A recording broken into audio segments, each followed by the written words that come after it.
नमस्कार सांग माने आज वीडियो को स्वागत। आज वीडियो रे हम जानिबा ओडिया साहित्य प्रतिशब्द विषय। चलते वीडियो स्टार्ट करिबा। 1 नंबर मनीष। मनीषर प्रतिशब्द होची मनुष्य, मानव, मनुज, नर। नेक्स्ट पद्म। पद्मर प्रतिशब्द होची नलिनी, पुष्कर, सारस, शतपत्र। नेक्स्ट झियो।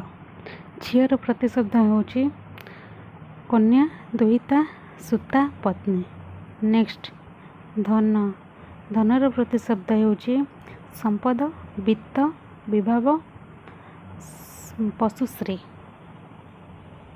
नेक्स्ट पानी। पानीर प्रतिशब्द होची बारी, सलील, जल, अंबु, नीर। नेक्स्ट राति।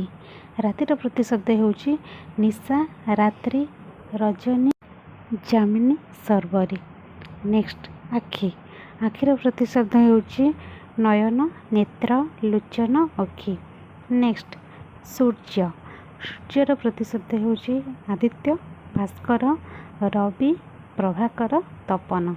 नेक्स्ट चंद्र। चंद्रर प्रतिशब्द होची हिमांशु, विधु, इंदु, शुभ्रांशु, सोम। नेक्स्ट अग्नि।